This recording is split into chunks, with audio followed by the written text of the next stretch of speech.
Thank you. I just want to make sure you can hear me. Great. So, Madam Chair, in my testimony today, I want to lay out some of the legal issues surrounding reparation. In particular, I'll address what legally are reparations, who's eligible to pay and receive reparations, and what are the obstacles to reparations, both in federal law and in California law, and what are some of the ways to avoid these obstacles. As you mentioned in my remarks today, I'll draw upon my experience litigating reparations on behalf of the survivors and descendants of the Tulsa Race Massacre of 1921. The Tulsa experience is useful because it will provide some practical examples of some of the legal issues thrown up by reparations and how to overcome those issues. In particular, our legal teams have had to address issues of who's legally liable to pay reparations, who's legally eligible to receive reparations, and what forms these reparations may legally take. So let's begin by answering the question, what legally are reparations? Well, it turns out that's a little complicated because reparations activists leverage a bundle of legal doctrines to obtain redress for historical acts of racial oppression. So there's no one legal theory that necessarily accounts for reparation. Reparations advocates have used civil rights and anti-discrimination law to advance their demands, but they've also used tax law and lately public nuisance laws, among other legal arguments. If we were trying to identify what is distinctive about reparations, we could focus perhaps on the historical aspect or on the nature of the oppression, or focus on only one form of racial oppression, for example, slavery, that fits the categories of being a remedy for past injury and one that has inflicted significant continuing intergenerational harm. However, I want to suggest that perhaps the distinctive feature of reparations is that it focuses upon wrongs done by some identifiable individual or organization to some identifiable person or group of people. It's this tight connection between the individual or institution on the one hand and the injury, the victim, and the right to repair on the other, which marks out reparations claims and remedies from other types of claims in the civil rights context.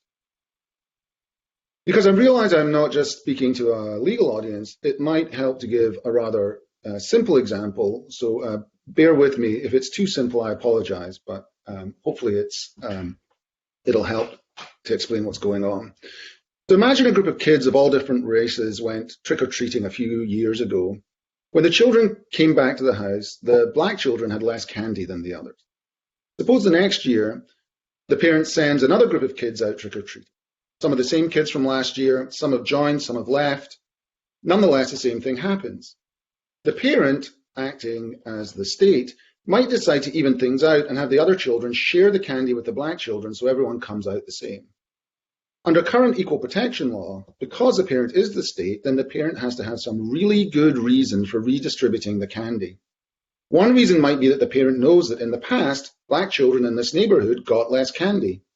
Even in that case, under the anti-discrimination law developed by the United States Supreme Court, a judge would generally want to establish that redistributing the candy was really necessary, even given these past injustices. Things become a lot easier, however, if the kids tell the parents that certain houses on the block refuse to give certain black kids any candy. Here we have examples of what is called direct discrimination. Some people in the neighborhood treat black kids worse than the white kids.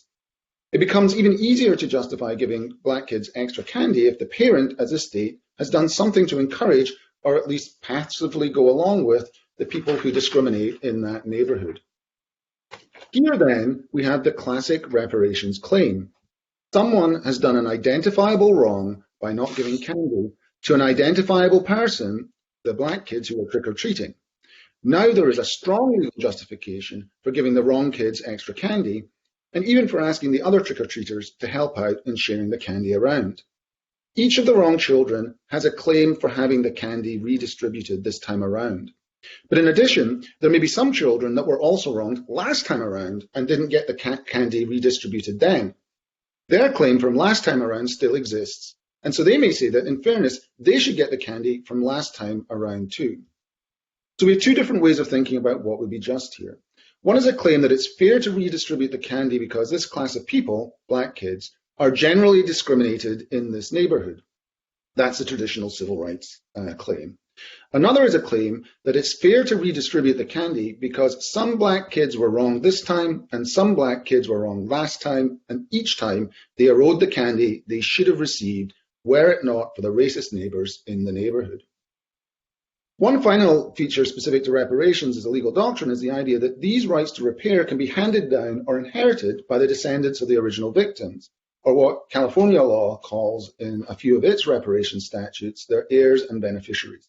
So if some of the black kids in years past have aged out of trick-or-treating, they may be able to hand their claims for restitution of the candy down to their younger siblings, for example, who are still experiencing discrimination.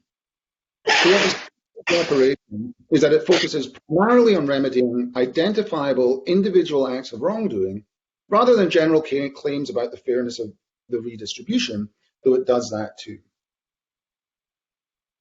This way of looking at reparations does not replace, but I think supplements, more general anti-discrimination law. Another way to help us understand the legal status of reparations is to think about how the Tulsa race massacre provides a context for reparations claims. The history of that massacre has become a little better known thanks to the celebration of Greenwood as the Black Wall Street in popular culture and some recent depictions of the massacre in the HBO series The Watchmen and Lovecraft Country. The first thing to recognize is that Greenwood, the black neighborhood in Tulsa, Oklahoma, was in 1929 perhaps the most thriving black community in the United States, and that's been well described in Professor Al Brophy's book on Tulsa. All that was to end during a night of incredible violence on May 31st to June 1st, 1921, when hundreds of white people entered Greenwood, murdering around 300 black people and burning about 40 city blocks to the ground, rendering about 8,000 people homeless and destitute. The Tulsa Massacre was a massive, intergenerational, race-targeted act of violence that destroyed a whole community's social and economic institutions, its residential and business districts, its schools, a library, and a hospital. A commission, much like the current task force, formed by the state of Oklahoma to study the massacre, called the Oklahoma Commission to Study the Tulsa Race Riot of 1921, reported that the city police department and the county sheriff department deputized hundreds of white people to participate in the massacre, and the state National Guard participated as well. The city and the state inflicted catastrophic mental and emotional trauma upon a generation of African American Tulsans and eventually upon their descendants. The city, state, and chamber of commerce attempted to prevent the residents of Greenwood from rebuilding their town and turned away funding intended to relieve their suffering. To cover its tracks, white Tulsans used the terroristic threat of another massacre to erase the incident from the official history of the state and suppress reporting of the massacre so that subsequent generations did not even know about the massacre or did not believe it had happened. Some features of the massacre stand out from a legal perspective. First, the primary wrong in the Tulsa Race Massacre is not the fact that victims were descended from slaves, though many of them may have been. The primary wrongs were the killing, burning, and looting of the victims' homes, as well as their detention in internment camps. It's these wrongs, dating from 1921, that justify a remedy. Even if, as appears to be the case, the detention and forced labor scheme may itself have violated the 13th Amendment prohibition on slavery, that slavery wrong dates from 1921, not from 1821. Second, there were many wrongdoers in Tulsa. Some of the white vigilantes may have acted on their own, others conspired with the rest to form a rioting mob, some of them were deputized by the county or the city, others were mobilized by the National Guard. Each of those individuals is liable to pay the people whom they killed, or whose house they burned, or whose property they looted or destroyed, or who they terrorized. Most of them are jointly liable for the acts of the others because they acted in concert as part of a mob or a conspiracy. The county, the state, and the city are liable because their officers directly participated in organizing, deputizing, and otherwise encouraging the mob. The state is liable because it used the National Guard to clear the way for the mob. So we can show, based on abundant evidence in the Oklahoma Riot Commission's report, that the state, the county, the city, the Chamber of Commerce were all directly responsible for killing, arson, looting, and the involuntary detention of massacre victims.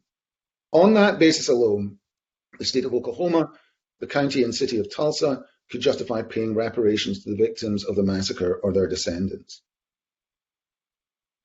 Third, even if the city and state law enforcement simply stood by and allowed the massacre to happen, it would still be legally responsible and could justify paying reparations out of city or state tax dollars.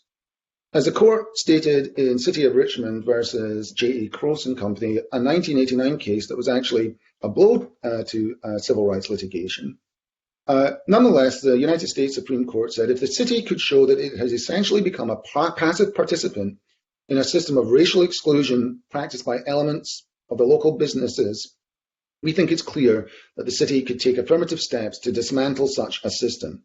It is beyond dispute that any public entity, state or federal, has a compelling interest in ensuring that public dollars drawn from the tax contributions of all its citizens do not serve to finance the evil of private prejudice. Fourth, there are different sorts of remedies that could be awarded. The first sort of remedies are, of course, direct monetary payments from the state, county, and municipal governments, and also, in the case of Tulsa, from the Chamber of Commerce, the corporations and individuals involved in the massacre, the injuries they caused identifiable people. The second sort of remedies stem from the ongoing injuries inflicted by the Government Act of Oklahoma under what is called a public nuisance doctrine. The basic idea is that the state's actions harm the property and health of a whole community or neighborhood, and it's effectively the community or neighborhood that demands that these injuries be cleared up. We can show that from the time of the massacre onwards, the city and county's racially discriminatory programs of urban development have inflicted specific harms on the black communities and neighborhoods of Greenwood and North Tulsa. For example, the city has refused to provide adequate sanitation. It has located medical services in white neighborhoods. It has destroyed buildings by locating a freeway in the black neighborhood, and on and on. These are all individualized, specific wrongs imposed by the city at specific times, impacting the neighborhood and the community as a whole.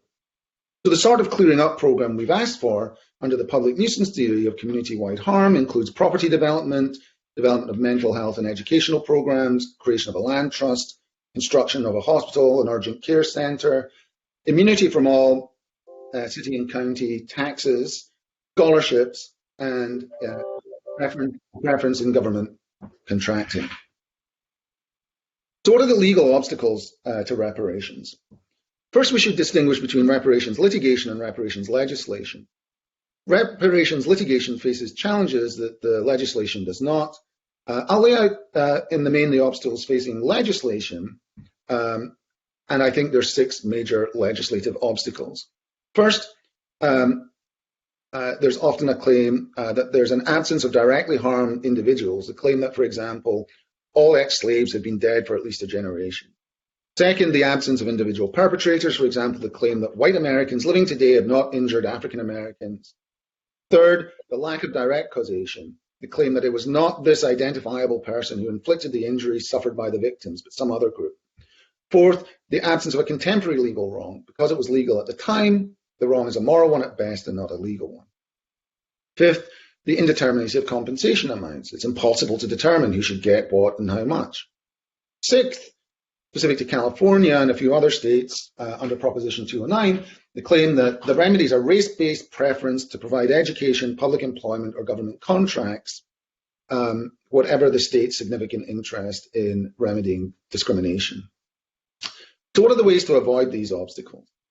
First, it's worth noting that federal, state, and local governments have awarded reparations to the victims of race-based injustice, including formal apologies, direct money payments, land restoration, pardons of criminal convictions, restoration of employment, educational scholarships, memorials, and mandatory teaching of history in state schools for at least the last 70 years. However, some of the objections raised in courts is that there's no living survivors, that the perpetrators are dead, and that it's not clear who caused the injuries. These 3 problems as a group address the issue of eligibility, and there's a couple of ways to work around the eligibility issue. The first thing is to recognize that eligibility worries apply to both the wrongdoers and the victims of racial discrimination. Wrongdoer eligibility was essentially the worry raised by the 9th Circuit, which covers California, and the 7th Circuit, which covers Illinois, in some cases litigated in the 1990s and 2000s. In each case, the court said that plaintiffs could not simply rely on the general claim that the United States or various corporations had harmed black people through slavery. Instead, the plaintiffs needed to assert that specific people were harmed in specific ways by specific individuals or institutions. In other words, they had to identify with particularity who are the individuals who caused the harm. The courts were skeptical that the government or the identified institutions were the correct wrongdoers. Our response in the Tulsa litigation was to point to specific people, the city, the state, the county, who engaged in the race massacre. We were helped in that process by the work that had been done by the Tulsa Race Right.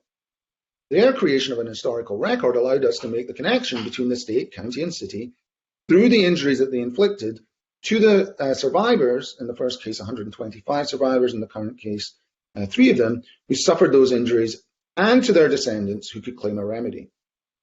So the task force should identify the different organizations, institutions, and individuals who did the terrible acts of racial oppression. But next, it's important to identify their victims.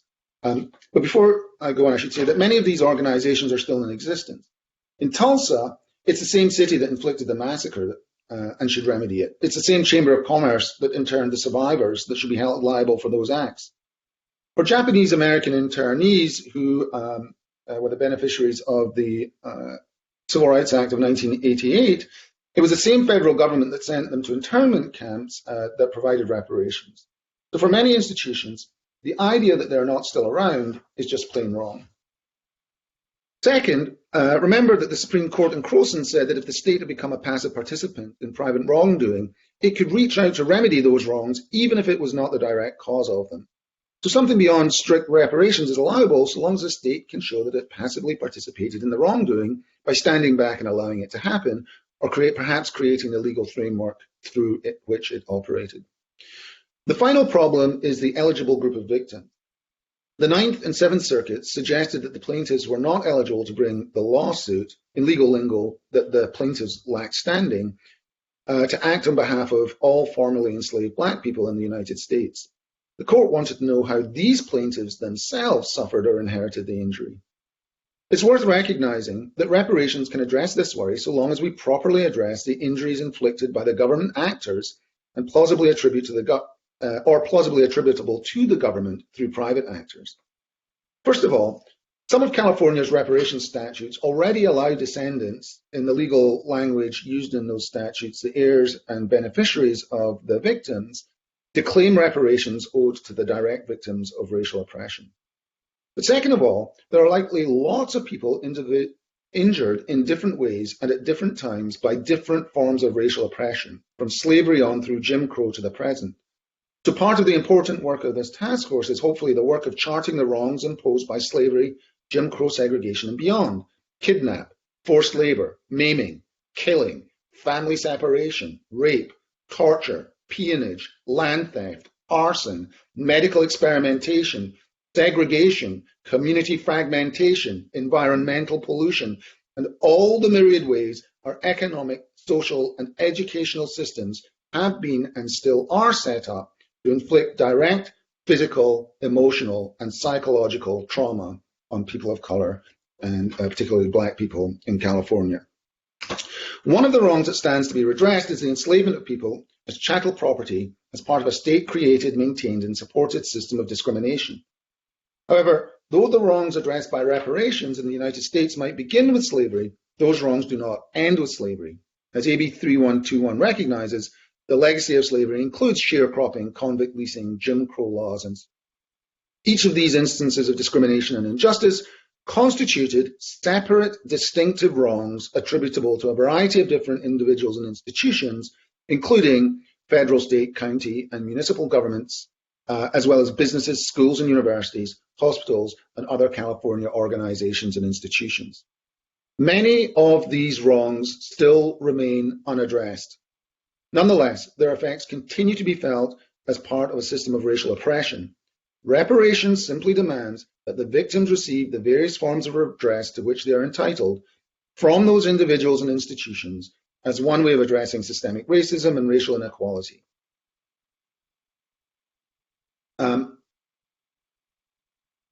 So then what about the task force can propose remedies that directly address these wrongs, to heal the trauma, to mend the injury, to restore the land, to support the student, to employ the worker, to pay the debt. States can pay reparations even when a court says they're not legally obliged to do so. That's what happened in the context of federal reparations to the victims of Japanese World War II internment. They brought a case and lost in federal court on statutes of limitations grounds. It was actually pretty much a reparations case of the type that I've just described. The court said they should have filed their claim years ago, even though they had just discovered some new information that the federal government discriminated against them. The Civil Rights Act of 1988 was the federal government's response enacted to provide the reparations that the courts refused to provide. California can do the same thing too. The Civil Liberties Act created a fund of over tens of millions of dollars, including direct monetary payments to the survivors or their children, to fund research and education about the internment and to compensate for the loss of personal property and land taken or destroyed by the United States government. Furthermore, in Adirond Constructors Inc. versus Pena, another fairly negative civil rights case, the Supreme Court nonetheless endorsed the Federal Civil Liberties Act of 1988. And in Jacobs versus Barr and in Obedelli versus United States, different federal courts upheld Congress's decision to compensate Japanese American internees, but not people of other races or ethnicities, as a valid response to the racial discrimination suffered by those individuals. But perhaps most on point, in 1951, the state of California itself paid direct monetary reparations to California citizens of primarily Chinese and Japanese descent who had their land taken by the state under the Alien Land Act of 1920. A recent article by Jack Chin and Anna Ratner explains that the California Department of Justice found that the repayment was not a prohibited public gift, but the payment could be used to promote the public welfare. Even in the context of litigation, however, the state of California has passed legislation that removed the statute of limitations, so reparation statutes essentially, for lawsuits on behalf of victims of slavery during World War II, Holocaust victims, victims of the Armenian genocide, and victims of the government's Bracero programs. So just as with the civil rights of 1988, California's discrimination against Japanese and Chinese Americans was legal under the Alien Land Act. Nonetheless, the state of California paid direct money reparations to the victims of these land taking. There's thus ample precedent for the paying of reparations in California, and federal law, even allowing for the amendment to the California Constitution introduced by Proposition 209, should allow for those payments as well. So let's finally address whether Proposition 209 stands in the way of reparations.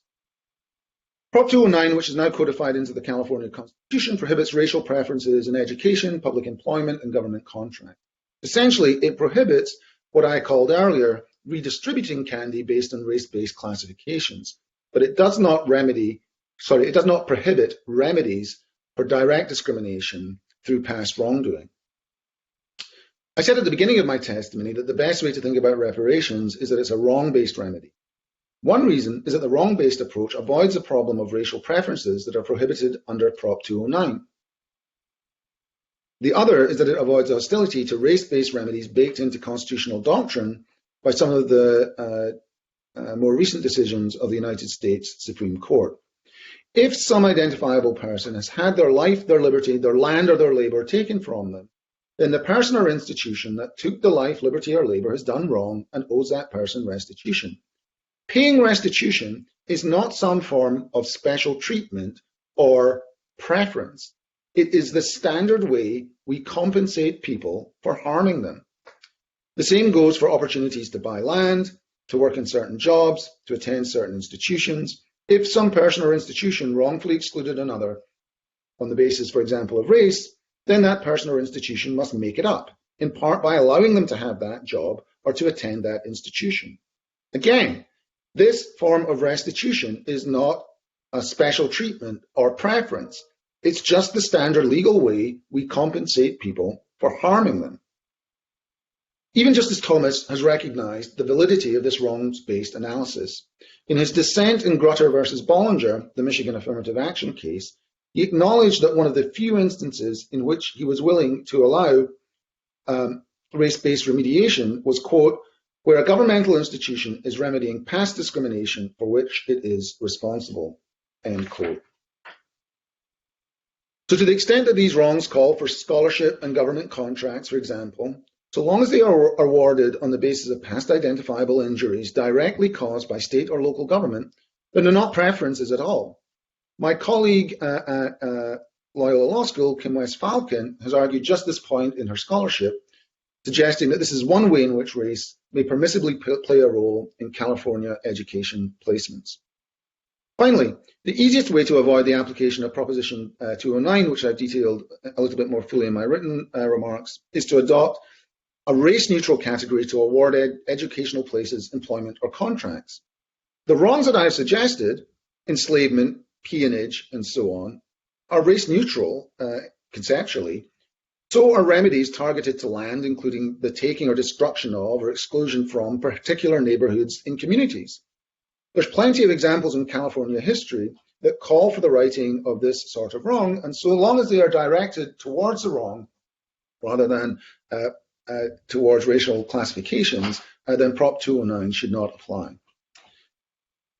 Finally, I just want to say something about direct monetary payments. So California has already paid direct monetary reparations to the victims of state discrimination under the Alien Land Act. There's no legal barrier to direct monetary payments, as I've been at pains to explain. However, during slavery and Jim Crow, a principal way used to undermine the humanity of Black people has been to argue that we cannot be trusted to spend our money wisely.